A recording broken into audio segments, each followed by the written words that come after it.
As a Raiderette, Emily Compagno commanded attention and broke down legal issues, and now she's making waves with her bold opinions on Fox News. But lately, something's different, and people can't stop talking about it. From career changes to rumors about her personal life, the whispers have turned into full-blown curiosity. Has she purposely reinvented herself, or is there more to the story? Whatever the case, her evolution has everyone interested, so let's take a look. Emily Compagno always had her eyes on TV, even when she was in the legal world and dancing on the sidelines for the Oakland Raiders. She knew she wanted to be breaking down legal issues for a national audience, and she did it. But if you really want to understand Emily Compagno, you have to go back to where it all began. She grew up in the Bay Area with her parents and two sisters in a home that taught discipline and service.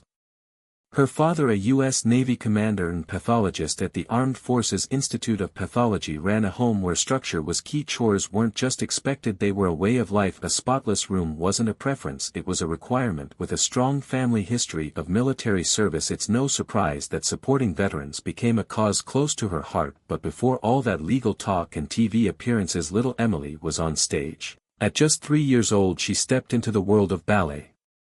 Performing everywhere she could: schools, nursing homes, and every year in the Nutcracker. Academically, she pursued political science at the University of Washington before earning her Juris Doctor from the University of San Francisco School of Law. But at one point her sights were set on something entirely different: becoming a fighter pilot. She committed fully, attending Space Camp Aviation Challenge, and even the Air Force Academy's summer scientific seminar. But no matter how determined she was, the Air Force had the same response: she was too small to qualify. That didn't stop her from trying, though. She joined the USAF ROC at the University of Washington, pushing forward despite the odds. But after 2 years she faced the same answer. Although she couldn't become a fighter pilot, her influence was undeniable. She earned the U.S. Air Force Reserve Officer Training Corps Cadet of the Quarter Award, and later distinguished herself in law school as president of the Federalist Society and articles editor of the Intellectual Property Law Bulletin. Her education extended beyond the classroom. She sailed to 13 countries, gaining first-hand insight into global challenges. She worked as a federal managing attorney, an acting director at the Social Security Administration,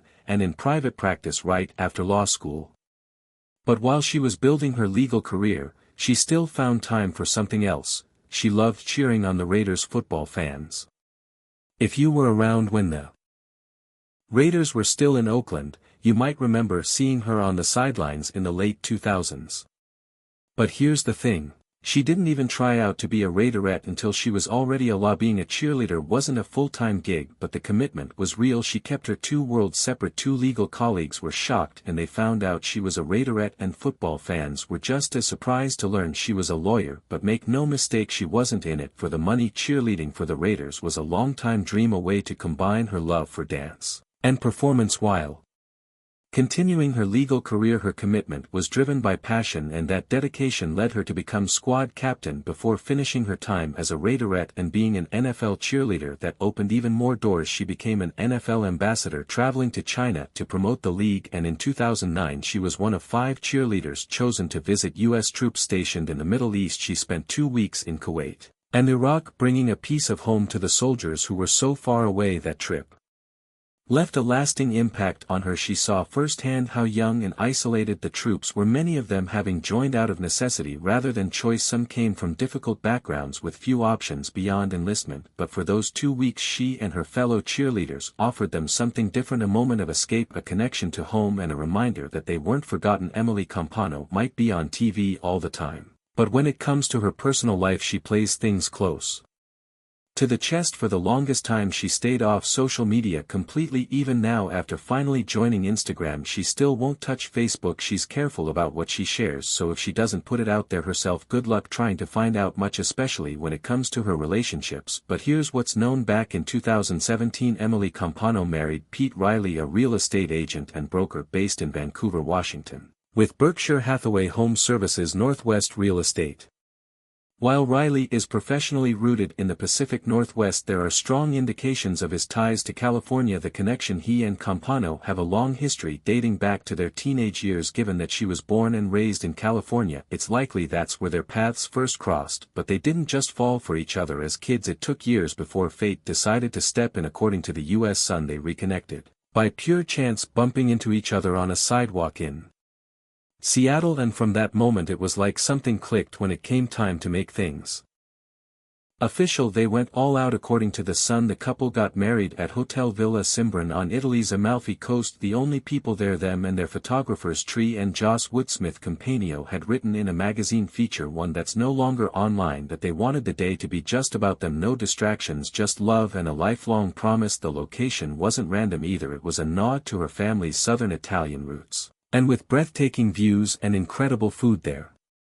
Private celebration was something straight out of a dream. Now what did everyone back home think about them running off to get married? Who knows? That's anyone's guess. But's love story was never about following tradition, and if their vows were meant to withstand anything, they faced an early test. Just a year into their marriage, her career took a major leap forward. In 2018, Fox News brought her on as a contributor and legal analyst. She became a semi-regular co-host on the Five, popped up on shows like Goodfeld, and gave her takes on legal issues shaping the headlines. Then in March 2020 she got her own show on Fox Nation, Crimes That Changed. In its first season, America looked into cases that had a lasting effect.